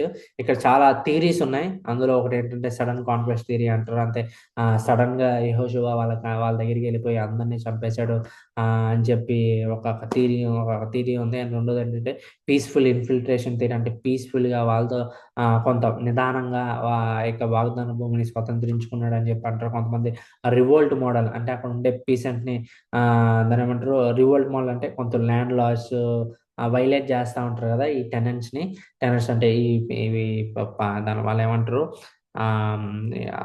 భూమిని లీజుకి తీసుకొని చేస్తా ఉంటారు కదా! సో వాళ్ళతో కలిసి వాళ్ళు రివోల్ట్‌గా వాగ్దాన భూమిని స్వతంత్రించుకున్నారు అని అంటారనమాట. ఓకే. దాన్నే పీస్‌ఫుల్ ఫిల్ట్రేషన్ థియరీయో సంథింగ్ ఏదో అంటారు. ఓకే. పిసన్ థియరీ అని కూడా అంటారనమాట రివోల్ట్ మోడల్‌ని. ఓకే. అవన్నీ కాదులే గానీ మొత్తానికి యెహోషువ అక్కడున్న వాగ్దాన భూమిని స్వతంత్రించుకోవడం మనం చూస్తాం అనమాట. సో ఇక్కడ చూస్తే గనక ల్యాండ్ ఇక్కడ థిక్ గ్రీన్ కనిపిస్తుంది కదా! ఈ థిక్ గ్రీన్‌లో ఒక ముగ్గురుంటారనమాట. ఈ ముగ్గురు ఏదేది అంటే గాదు, మనష్షే అండ్ రూబెన్. ఈ 3 ఇక్కడ కనిపిస్తున్న ఈ 3 ఆటిలకి మోషే ఆల్రెడీ ఆ భూమిని వాళ్ళకి పంచిపెట్టేస్తాడనమాట. మోషే ఉన్నప్పుడే. ఇప్పుడు మోషే లేడు కాబట్టి మిగిలిన 9.5 ఇక్కడ మనష్షే అనేది చాలా పెద్ద గోత్రం కాబట్టి సగం మనష్షేకి మోషే ఆల్రెడీ ఇచ్చేసాడు. ఇంకో సగం మనష్షేకి ఈ యొక్క జాషువా ఎవడో మనం చూస్తాం అనమాట. ఓకే. ఎలాగా ఈ యొక్క భూమిని డిస్ట్రిబ్యూట్ చేశారంటే ఇట్ ఈస్ త్రూ లాట్స్ అనమాట. చీట్లు వేసి చేస్తారనమాట. చీట్లు వేయడం కూడా ఎట్లా చేస్తారంటే ఒక చిన్న గిన్నెలోకి ఒక బౌల్‌లోకి నంబరింగ్ తీసుకుంటారనమాట. ఫర్ ఎగ్జాంపుల్ ఈ ప్లేస్ ఉంది. ఇది యోధా. మన ప్లేస్ ఉంది, దీన్ని హెబ్రోన్ అంటారు. ఈ హెబ్రోన్ అనే ప్రాంతానికి నెంబర్ 1 ఇచ్చి, ఈ దాన్ అనే ప్రాంతానికి నెంబర్ 2, ఎఫ్రాయిం అనే ప్రాంతానికి ఇలా నంబరింగ్ అన్నిటికి నెంబరింగ్ ఇచ్చి మిగిలిన యోధ ఇటుపక్క యోధ, దాను, ఎఫ్రాయిము, జెబులును అలా మిగిలిన 9 గోత్రాలు ఇంకో బౌల్లో తీసుకుంటారు అనమాట. ఒక గిన్నెలోనేమో నెంబర్స్ ఉంటాయి, ఒక్కొక్క ల్యాండ్కి ఒక్కొక్క నెంబరింగ్ ఇస్తారు. ఇంకో గిన్నెలో ఏమో ఈ యొక్క గోత్రాలు ఉంటాయి అనమాట. ఒక దాంట్లో ఏమో యెహోషువ ఒక స్లిప్ తీస్తే అదే టైంలో ఈ యొక్క ఎవరు ఆ ఎవరది అహరోనా అహరోను ఎఫ్రాయిము ఇంకో స్లిప్ తీస్తాడనమాట. ఓకే, ఇంకో స్లిప్ తీస్తాడు. అలా ఇద్దరికి వచ్చినప్పుడు అలా ఆ యొక్క వాగ్దాన భూమిని అలా డిస్ట్రిబ్యూట్ చేశారన్నమాట. ఎందుకు అంటే దేవుడే చివరి అల్టిమేట్ ఫైనల్ డిసిషన్, అంటే దేవునికి వదిలేయడం అనమాట. ఎవరి భూమి ఈ ఒకవేళ హెబ్రోన్ అనేది యోధాకు వచ్చిందంటే అది దేవుడు వాళ్ళకి ఆ హెబ్రోన్ అనేది ఇచ్చాడు అని అర్థం అనమాట.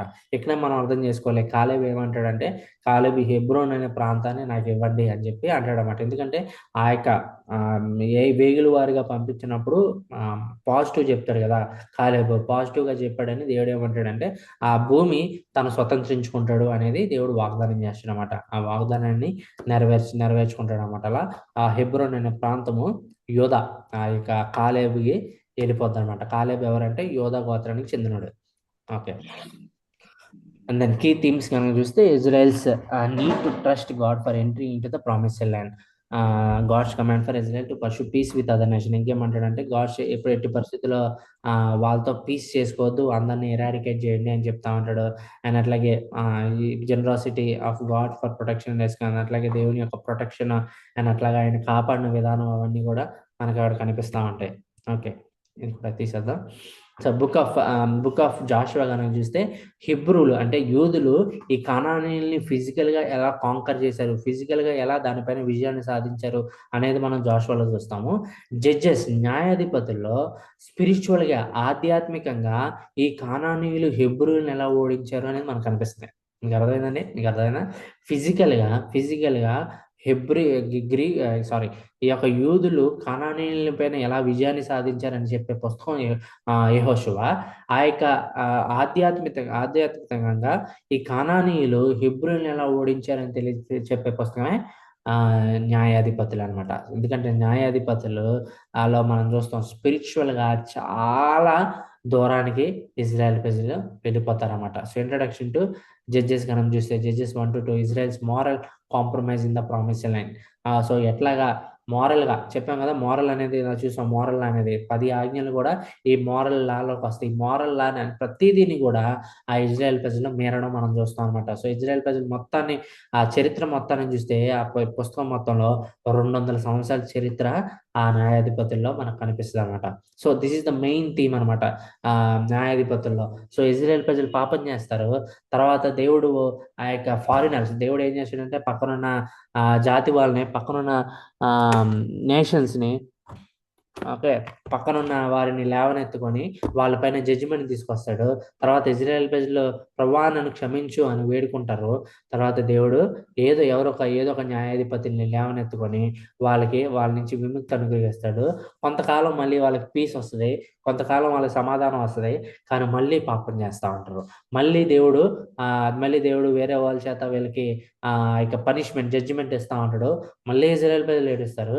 మళ్ళీ దేవుడు ఆ యొక్క న్యాయాధిపతులు లేవనెత్తుకోవడం మనం చూస్తూ ఉంటాం. సో ఈ సర్కిల్ అనేది రిపీట్ అవుతా ఉంటుంది. మనకి ఆ యొక్క న్యాయాధిపతుల పుస్తకం చదువుతా ఉంటే ఇదే రిపీట్ అవుతూ ఉంటుంది. పాపం చేస్తారు, దేవుడు జడ్జిమెంట్ తీసుకొస్తాడు, వాళ్ళు మళ్ళీ ప్రభావం క్షమించంటారు, మళ్ళీ న్యాయాధిపతులు లేవనెత్తుకుంటారు, మళ్ళీ అక్కడ రెస్టోరేషన్ మనకు కనిపిస్తూ ఉంటుంది అనమాట.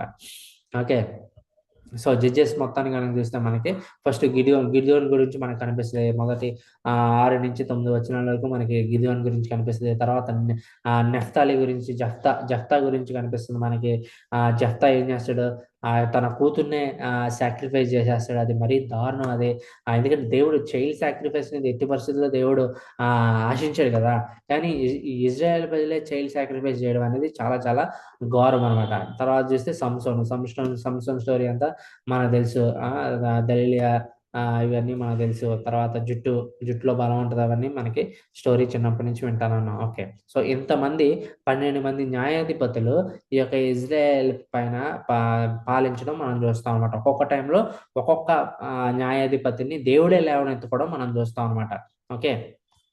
ఇది మొత్తం డేట్స్‌తో సహా ఎన్ని సంవత్సరాల ఆపరేషన్ ఉంది, ఎన్ని సంవత్సరాల డెలివరెన్స్ ఉంది, ఇవన్నీ కూడా నేను డేట్స్‌తో సహా ఇవ్వడం జరిగింది. ఓకే. ఇది కూడా ఏ జడ్జి ఏ ప్రాంతం నుంచి వచ్చాడు, ఏ గోత్రం నుంచి వచ్చాడు కూడా ఈ పిక్చర్ తెలియజేస్తదనమాట. ఓకే. జడ్జెస్ 17-21 మనం చూడగలిగితే ఇక భయంకరమైన విషయాలు ఇక్కడ మనకు కనిపిస్తాయన్నమాట. ఓకే. ఇక్కడ దానైట్లు ఇక్కడ మనం గుర్తుపెట్టుకోవాల్సింది ఏంటంటే, జాగ్రత్తగా గుర్తుపెట్టుకోండి. ఇక్కడ ఏంటి అంటే విషయం, మీకు పిక్చర్ ఉంది కదా! ఈ పిక్చర్‌లో ఈ దాను అనే ప్రాంతానికి మూలిచ్చారు ఇక్కడ.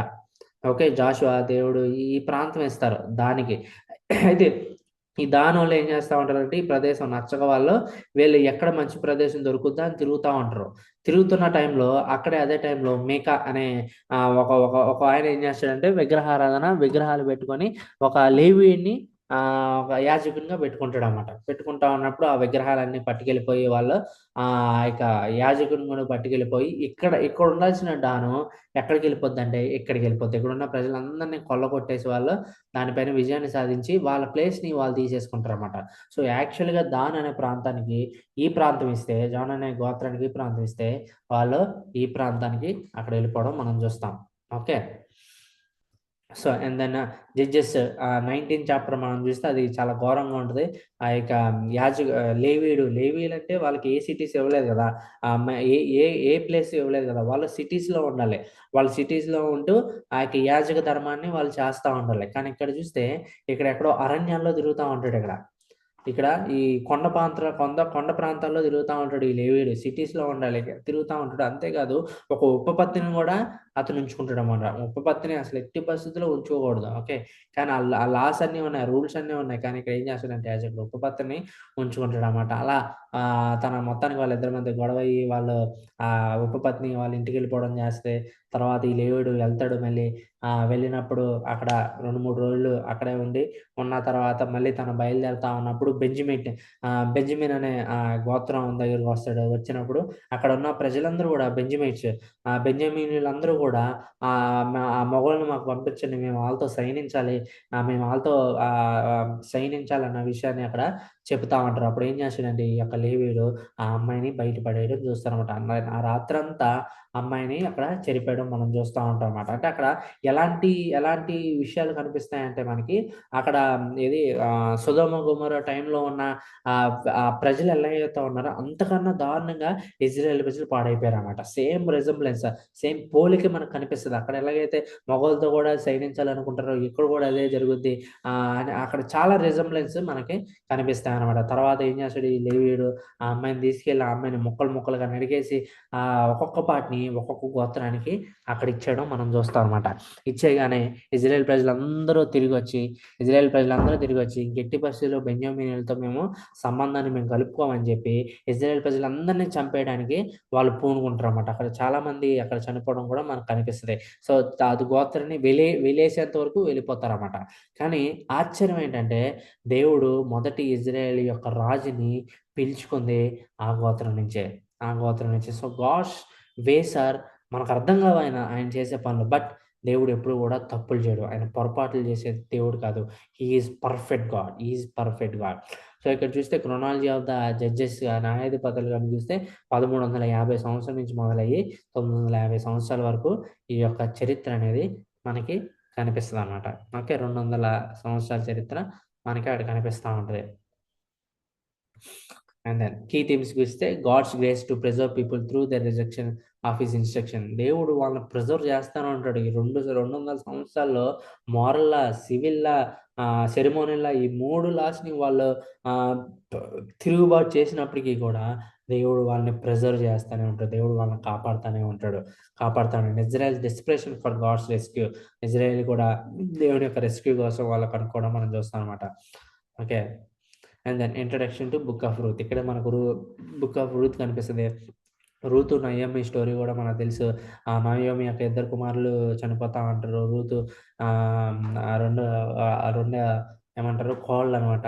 సో కోళ్ళు అయినప్పటికీ వాళ్ళు నీ ప్రజలే నా ప్రజలే అని చెప్పి రూతు యూదురాలు కానప్పటికీ కూడా యూదు యూ యూ యూ యూదత్వాన్ని దాన్నేమంటారు ఆహ్, జుడాయిజాన్ని హత్తుకోవడం మనం చూస్తాం అనమాట. అట్లాగా తర్వాత బోయాజుని పెళ్లి చేసుకోవడం, వాళ్ళిద్దరూ ఇక దేవుని యొక్క దావీదు యొక్క సంతానంలో దావీదు యొక్క పూర్వీకులు అవుతారనమాట. ఓకే. ఎవరు రూతు అండ్ బోయాజు. సింపుల్‌గా వెళ్ళిపోదాం.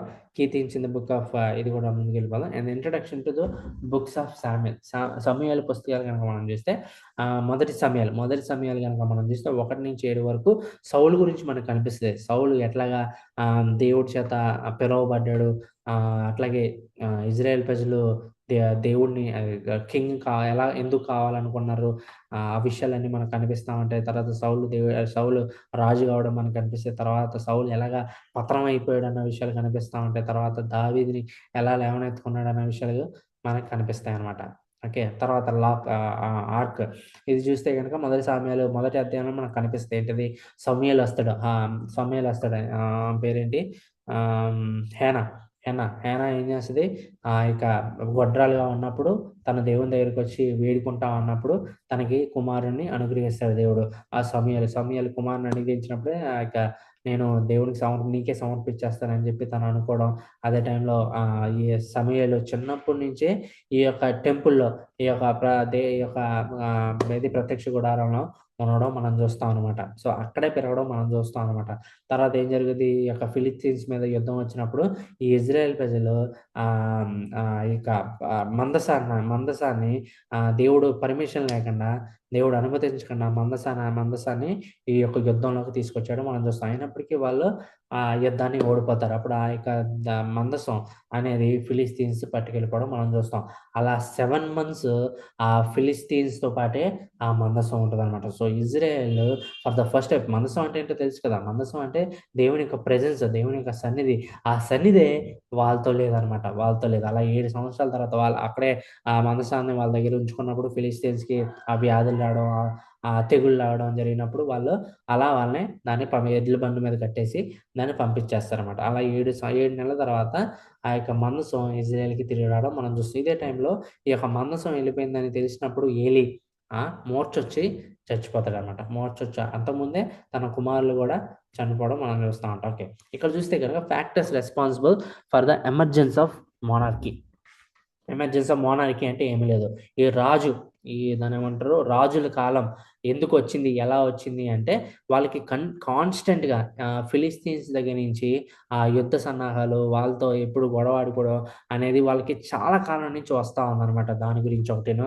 అండ్ అట్లాగే దే వర్ వెల్ డిసిప్లిన్డ్. అంతే చుట్టుపక్కల ఉన్న ఆ యొక్క అన్నిటిలో కూడా చాలా డిసిప్లిన్డ్‌గా ఉన్నారు. వాళ్ళకి రాజులున్నారు. వాళ్ళకి భటులున్నారు. సైన్యం ఉంది. వాళ్ళకి వెపన్స్ ఉన్నాయి. కత్తులు, సామాగ్రి అన్నీ ఉన్నాయి. మనకు లేవు అన్న విషయాన్ని ఒకటి రీసెంట్‌గా అపెక్‌లో ఓడిపోయారు గదా! దాని గురించి ఒకటి. అండ్ అట్లాగే ఇతరులాగా మనకి రాజు లేడు అన్న విషయం వాళ్ళని రాజు కావాలి అనేటట్లు చేసిందనమాట. అండ్ అట్లాగే ఏలీ యొక్క కుమారులు గూడా ఫెయిల్ అయిపోవడం అనేది మనం చూస్తాం అనమాట. అండ్ దాన్ని చూస్తే the timeline of the book of Samuel book of గనుక చూస్తే టైమ్ లైన్ ఇది. అండ్ ముందుకెళ్దాం. Achievements and failures of Saul. మనకు తెలుసు సౌల్‌ని దేవుడు లేవనెత్తుకున్నాడు. ఎన్నో విజయాలు సాధించాడు. అమోరీయుల మీద, మోయాబీయుల మీద, ఎదోమీయుల మీద ఎంతో చేసినప్పటికీ సౌలు దేవునికి అవిధేయత చూపించాడన్నమాట. ఒక చోట సాక్రిఫైస్ చేయాలి.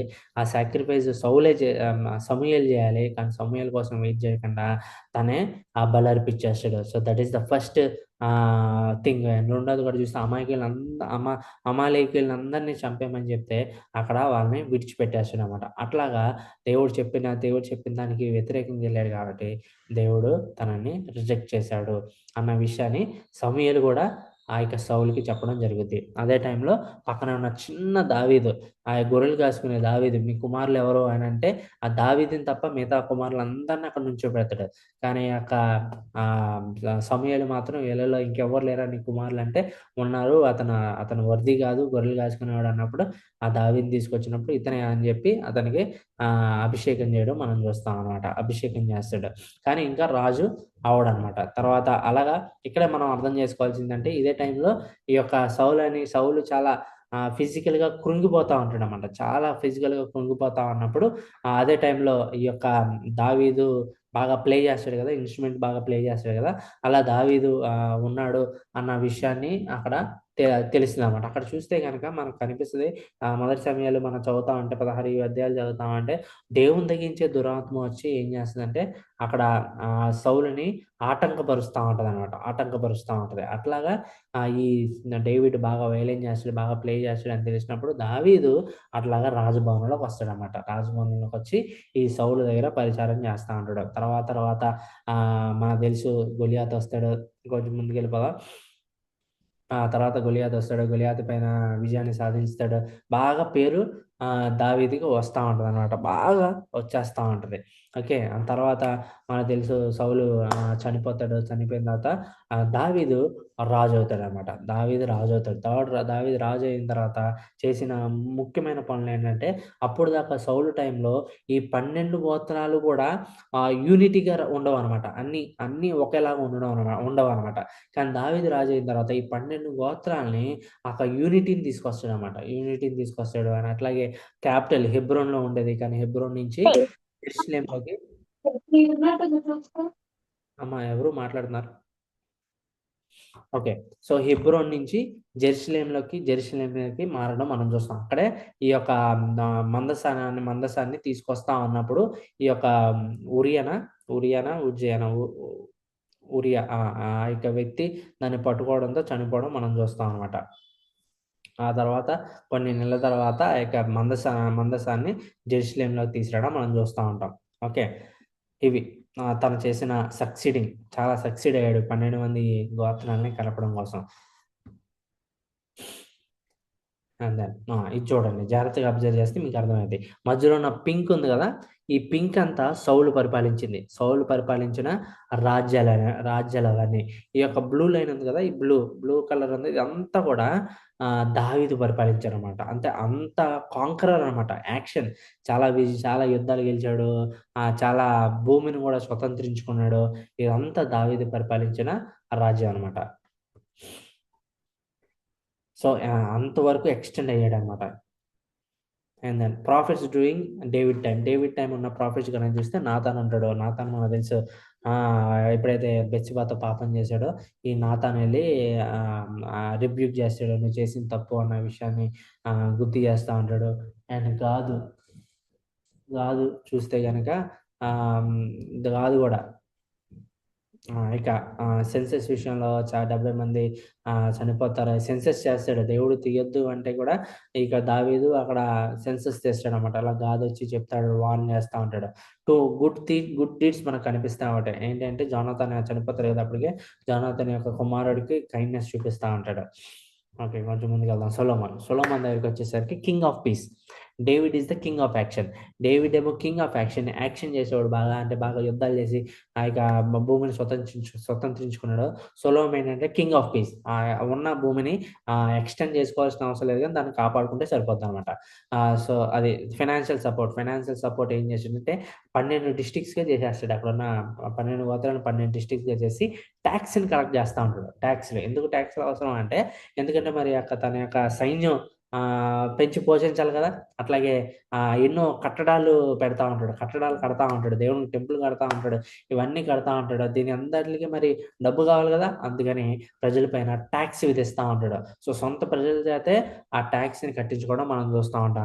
అట్లాగే లేబర్ గూడా ఇంచుమించు ఆ యొక్క ఎవ్రీ మంత్ 30,000 ఇజ్రాయెల్ ప్రజల్ని ఆ యొక్క లేబర్ కోసం వాడతా ఉంటాడు. ఎందుకని ఆ యొక్క కట్టడాలు కట్టాలంటే మనకు చెక్కలు కావాలి కదా! ఆ చెక్కలు ఎక్కడ దొరుకుతాయంటే కేదారు వృక్షాల్లో దొరుకుతాయన్నమాట. కేదారు వృక్షాలన్నమాట. కేదారు వృక్షాలు ఎక్కడ ఉంటాయంటే లెబనాన్‌లో ఉంటాయన్నమాట. సో, అలా లేబర్ అనేది బాగుంటది. ఆ లేబర్ కూడా ఎవరు బయట నుంచి కాదు కదా! ఇజ్రాయెల్ ప్రజలే అన్నమాట. అట్లాగా ఫారిన్ ట్రిబ్యూట్ అండ్ గిఫ్ట్స్ బాగా ఫారిన్ వాళ్ళకి వేరే దేశాల వాళ్ళకి గిఫ్ట్‌లు ఇవ్వడం, ఇవన్నీ చేస్తా. అట్లాగే ట్రేడింగ్ చేస్తా ఉంటాడు. ఇవన్నీ చేస్తా ఉంటాడన్నమాట. ఓకే, చేస్తూ ఉంటాడు. అండ్ ఫారిన్ రిలేషన్షిప్స్ వేరే దేశాలతో బాగా సంబంధాలు పెట్టుకుంటూ ఉంటారు. బిల్డింగ్ యాక్టివిటీస్ భయంకరంగా చేస్తాడు అనమాట. టెంపుల్ కట్టేసుకుంటాడు. ఓకే, టెంపుల్ కట్టి దేవుని కోసం టెంపుల్ కడతాడు. దావీదు కట్టాలనుకుంటాడు కానీ దేవుడు చెప్తాడు నీ కుమారుడు కడతాడని. సో దానికి కావాల్సిన సామాగ్రి అంతా దావీదే సమకూర్చి పెడతాడు అనమాట. నన్ను చూస్తే తన ఓన్ ప్యాలెస్ కట్టుకుంటాడు. తన టెంపుల్ కట్టడానికి 7 సంవత్సరాలు పడితే తన ఓన్ ప్యాలెస్ కట్టుకోవడానికి 13 సంవత్సరాలు పడింది. అంటే టెంపుల్ కంటే ఇంకా పెద్దగా గ్రాండ్గా తన ఓన్ ప్యాలెస్ని కట్టుకున్నట్లుగా మనం చూస్తాం అనమాట. Okay, and then hall of pillars ఇంకా కొన్ని కట్టడాలు కట్టాడు ఆయన. అట్లాగే ఫరో యొక్క డాక్టర్ కూడా ఇల్లు కడతాడు. ఇవన్నీ చేస్తాడు అనమాట. తర్వాత స్పిరిచువల్ డిక్లైన్, చాలా స్పిరిచువల్. నాకు దేవుడిని ఒక వరం అడిగితే జ్ఞానం ఇవ్వమని వరం అడిగితే ఆ జ్ఞానం అనే వరం తీసుకుంటాడు. కానీ పరమ మూర్ఖుడు అనకూడదు కానీ అలా అలా అయిపోతాడు అనమాట. ఇక స్పిరిచువల్ ఆధ్యాత్మిక విషయంలో బాగా దేవునికి దూరం అయిపోవడం మనకు కనిపిస్తుంది చాలా అనమాట. చేస్తున్నాను అక్క. ఇలా 3 రీజన్స్ ఉండడం వల్ల చాలా వర్క్ పడుతుంది. ఎవరో మైక్ ఆన్ చేశారు ప్లీజ్. ఓకే, అండ్ మరీ ఘోరం ఏంటంటే 1000 మంది భార్యలు ఉంటారు కదా. సో అందుట్లో చాలా మంది వేరే ప్రాంతం నుంచి వచ్చిన వాళ్ళు కూడా ఉన్నారు. అంటే యూదులు కాని వాళ్ళు కూడా ఉన్నారన్నమాట. సో యూదులు కాని వాళ్ళకి వేరే దేవుళ్ళు ఉంటారు కదా, ఆ వైఫ్ని మెప్పించడం కోసం వాళ్ళ దేవుళ్ళు కూడా గుళ్ళు కట్టడం మనం చూస్తాం అనమాట. ఓకే, రెండు గుళ్ళు, వేరే దేవుడి యొక్క గుళ్ళు సొలొమోన్ కట్టడం మనం చూస్తాం అనమాట. కానీ చివరికి చచ్చిపోతా ఉన్నప్పుడు రియలైజ్ అయ్యి ఆ పరమగీతాన్ని మనం రాయడం చూస్తాం అనమాట. అక్కడ ఏమన్నా ఉంటుంది, అల్టిమేట్గా ఏం కంక్లూడ్ చేస్తారంటే మానవుని యొక్క ముందు ద ఫస్ట్ డ్యూటీ ఏంటంటే దేవుని యందు భయభక్తులు కలిగి ఆయన ఆజ్ఞలు గైకొనడం అన్న విషయాన్ని చెప్తాడనమాట. మనిషి యొక్క పర్పస్ లేక మనిషి ఎందుకు జీవించాలి, ఎలా జీవించాలంటే దేవునికి భయపడుతూ ఆయన ఆజ్ఞలు గైకొనాలి అన్న విషయాన్ని చెప్తాడు. అంతా వ్యర్థము అన్న విషయాలు అక్కడ సొలొమోన్ చెప్తా ఉంటాడు అనమాట. ఓకే, అండ్ ఇదే టైంలో లిటరరీ ఏజ్ అనేది చాలా పెద్దగా అయిపోయింది అనమాట. లిటరరీ ఏజ్ అంటే రైటింగ్ పరంగా మనం సామెతలు, కీర్తనలు ఇవన్నీ కూడా ఈ పీరియడ్లోనే వచ్చినాయి అనమాట.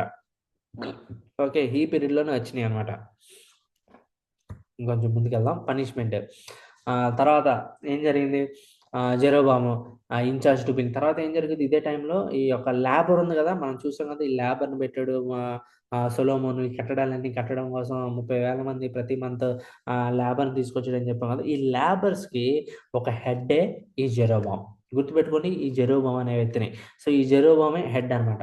ఈ జెరోబాము హెడ్ వాళ్ళందరినీ ఏకత్వం చేస్తూ ఉంటాడు, లేబర్ని ఏకత్వం చేస్తూ ఉంటాడు.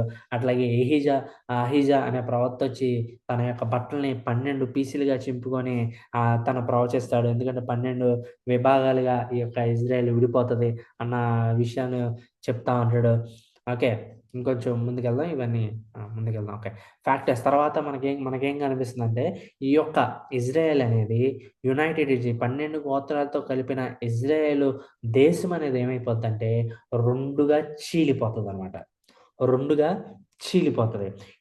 చీలిపోయింది కదా, ఈ రెండుగా చీలిపోయిన దాన్ని పైన ఇజ్రాయెల్ అంటాం. అంటే ఫర్ ఎగ్జాంపుల్ మన ఇండియా మ్యాప్ని కనుక మనం గుర్తుపెట్టుకోగలిగితే, ఇండియా మనం సౌత్లో ఉన్నాం కదా, సౌత్ ఒకటి, పైన ఉన్నది నార్త్, ఢిల్లీ ఇవన్నీ కూడా నార్త్ కదా. సో నార్త్ అంతా ఇజ్రాయెల్. సో ఇజ్రాయెల్కి నార్త్ అంతా ఇజ్రాయెల్. ఆ ఇజ్రాయెల్లో ఎన్ని గోత్రాలు అంటే 10 గోత్రాలు ఉంటాయి. కింద మనం సౌత్ కదా, ఈ సౌత్లో 2 గోత్రాలు మాత్రమే. ఆ 2 గోత్రాలు ఏంటంటే యోధాను, బెంజమైట్స్.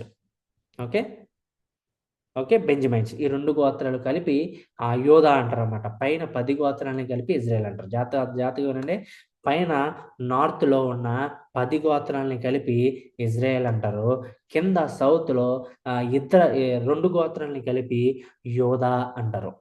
ఓకే, యోధా కింగ్డమ్, యోధా రాజ్యం అని చెప్పి అంటారు అన్నమాట. మరి ఈ యొక్క యోధాని పరిపాలించేది ఎవరు, ఇజ్రాయెల్ పరిపాలించేది ఎవరు అంటే జాగ్రత్తగా అండి, సొలొమోను. అంటే దావీదు వంశస్థులందరూ కూడా యోధాని పరిపాలిస్తూ ఉంటారు. అంటే 2 గోత్రాలని కలిపిన దాన్ని యోధా అంటాం కదా, ఈ యోధాని దావీదు వంశస్థులందరూ పరిపాలిస్తూ ఉంటారు. ఓకే, పైన ఉన్న 10 గోత్రాలని మాత్రం ఎవరైతే రాజుని ఎవరైతే చంపుతారో వాళ్ళే రాజు అయిపోతారు అన్నమాట. ఓకే, సో వాళ్ళందరినీ పరిపాలించేది ఎవరంటే జెరోబాము.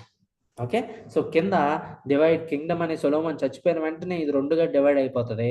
సొలొమోన్ యొక్క కుమారుడు రెహోబాము ఈ 2 గోత్రాల్ని పరిపాలిస్తా ఉంటాడు. అంటే యోధా గోత్రాన్ని పరిపాలిస్తా ఉంటాడు. ఈ పక్కన జెరోబాము ఏం చేస్తాడంటే ఈ 10 గోత్రాల్ని తను రాజుగా పరిపాలన చేస్తా ఉంటాడనమాట. ఓకే. అయితే ఈ యొక్క కింగ్డమ్ అనేది 2గా స్ప్లిట్ అయిపోవడానికి, 2గా విడిపోవడానికి గల కారణాలు చూస్తే మనకు తెలుసు.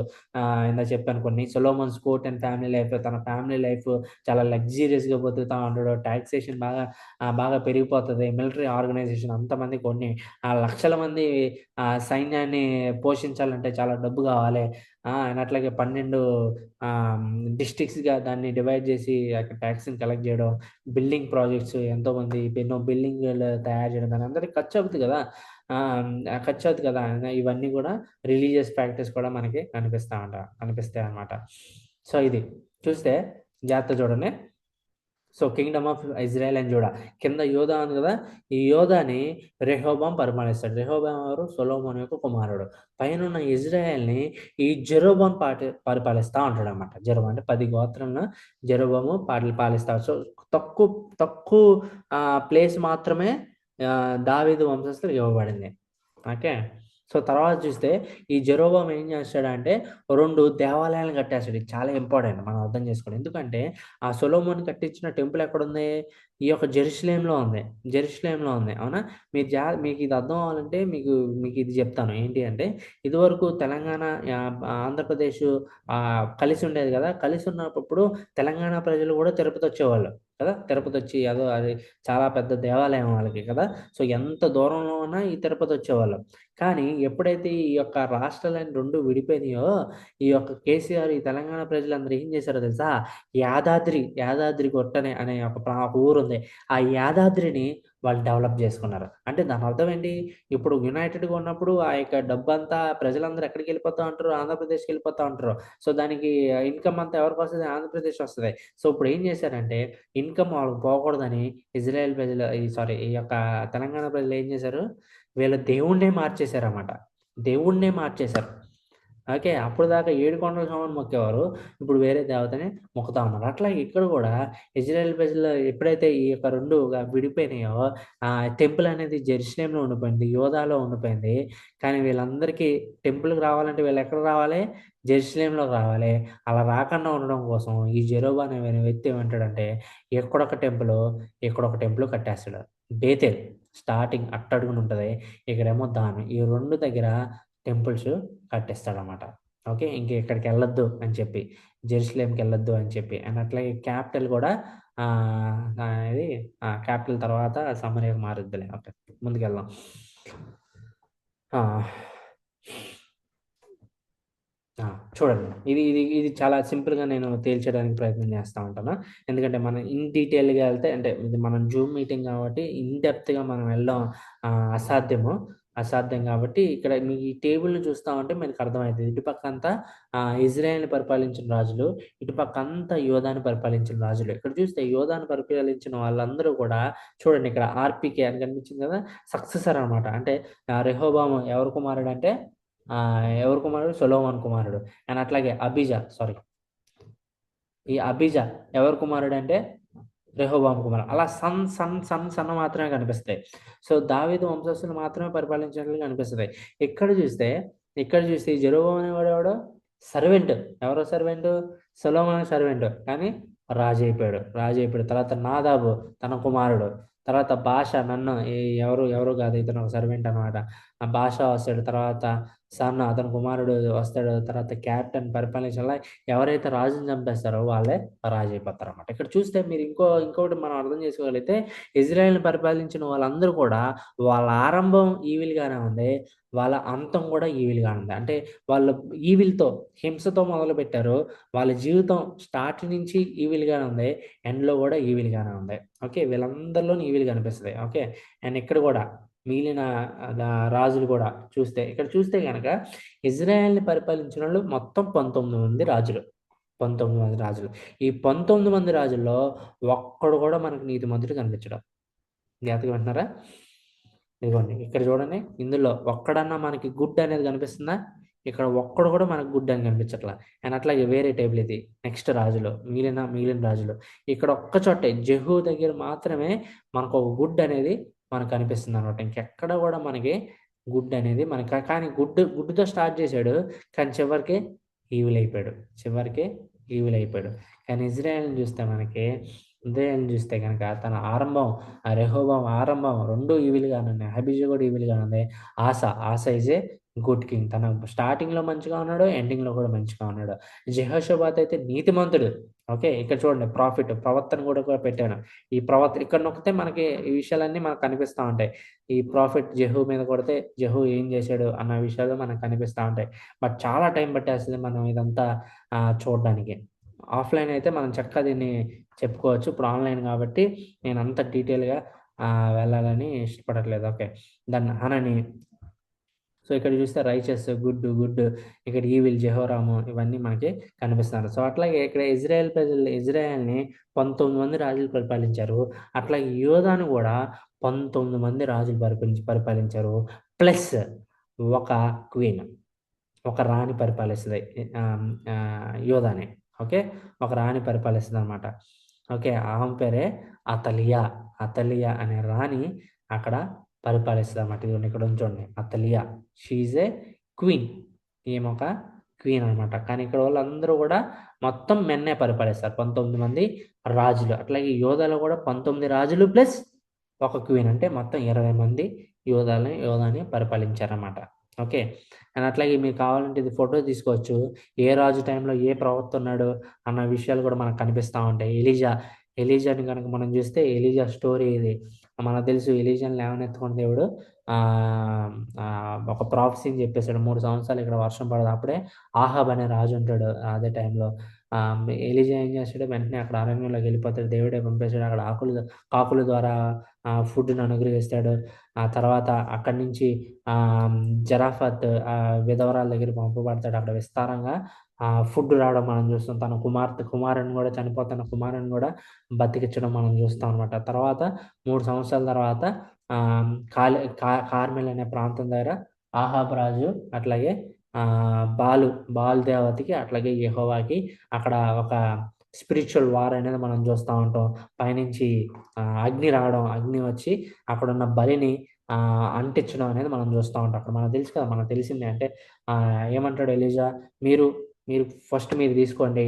మీరు ఆ యొక్క బలిపీఠాన్ని కట్టి అక్కడ ఒక బుల్లిని పెట్టి ఎటువంటి మంట లేకుండా దాన్ని పైనుంచి దేవుడే ఆ అగ్ని దాని మీదకి వచ్చేటట్లు చేయండి అన్నప్పుడు పొద్దునుంచి సాయంత్రం దాకా వాళ్ళు బాలదేవతని వేడుకుంటా ఉంటారు.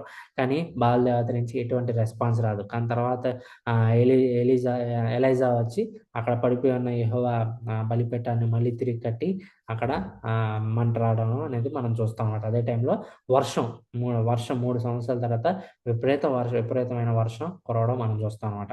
సో, అదే టైంలో ఇక మొత్తం యెహోవా వైపు తిరగాలి అని అనుకుంటాడు ఎలీజా. ఏమనుకుంటాడంటే ఇక ఇజ్రాయేల్ ప్రజలందరూ కూడా దేవుని వైపు తిరిగే సమయం వచ్చేసింది అని అనుకుంటాడు. వెళ్ళిపోతా ఉంటాడు రాజభవనం దగ్గరికి. తన పేరు జెజబెల్ అనే రాణి దగ్గరికి వెళ్ళిపోతాం. కానీ ఈ జెజబెల్ రాణి చాలా క్రూరమైన రాణి అనమాట. సో, నువ్వు ఎలా అయితే బాలు యొక్క ప్రవర్తనని చంపేస్తావో నేను నిన్ను కూడా చంపేస్తానని చెప్పి బెదిరిస్తుంది. బెదిరించినప్పుడు అక్కడి నుంచి బెర్షెబా అనే ప్రాంతానికి వెళ్ళిపోతాడు ఎలైజా. అక్కడ నేను చనిపోతే బాగుండు డిప్రెషన్ గుండా వెళ్ళిపోతాడు అనమాట. అక్కడ దేవుని యొక్క ప్రత్యక్షతని ఎలైజా చూస్తాడు అనమాట. దేవుని యొక్క స్వరాన్ని ఎలైజా వినడం మనం చూస్తాం అనమాట. తర్వాత ఏమంటాడంటే, తర్వాత నీ యొక్క ఎలీషాని నువ్వు అభిషేకించు అని కొన్ని ఇన్స్ట్రక్షన్స్ ఇస్తాడు దేవుడు. ఇచ్చిన తర్వాత అలా ఎలైజా వెళ్ళిపోవడం మనం చూస్తాం అనమాట. ఓకే. వెళ్ళిపోవడం మనం చూస్తాం. అండ్ దెన్ కొంతమంది మేజర్ ప్రవక్తల్ని మనం చూడడానికి ప్రయత్నం చేద్దాం. తర్వాత ఎలీషా కూడా నామాన్ అనే ఒక ఆరాము యొక్క సైన్యాధిపతి కదా, తన కుష్ఠరోగం వచ్చినప్పుడు ఈ యొక్క ఎలీషా దగ్గరికి పంపబడతాడు. అలా 7 మార్లు నీటిలో మునిగి తేలినప్పుడు ఆ యొక్క కుష్ఠరోగం పోవడం అనేది మనం చూస్తుంది. కొంచెం ముందుకు వెళ్ళిపోతాను. ఓకే. అండ్ దెన్ చూస్తే Jeroboam to Uzziah. And this is very important. Okay. Jeroboam 2 ఇక్కడ మ్యాప్ చూస్తే కనుక ఈ మ్యాప్ కాదు, ఈ మ్యాప్ ఇది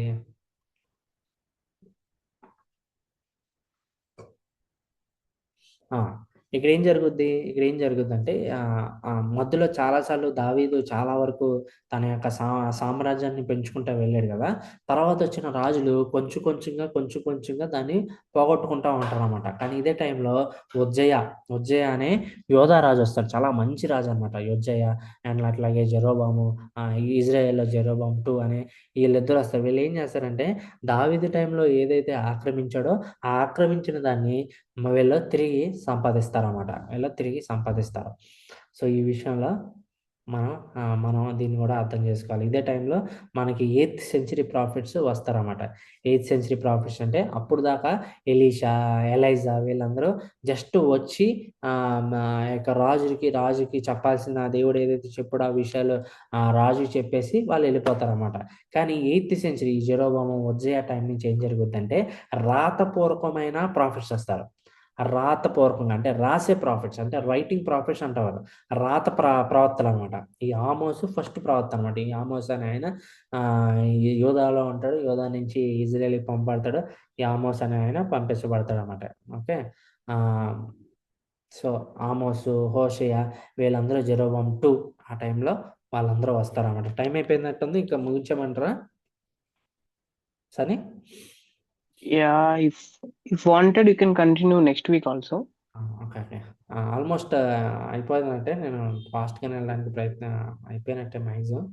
సరే. నెక్స్ట్ వీక్ చెప్పుకుందాం అయితే. Okay. ఎనీ డౌట్స్ ఇప్పటి వరకు చెప్పిన వాటిలో? ఇంకేమైనా డౌట్స్ ఉంటే యూ కెన్ ఆస్క్.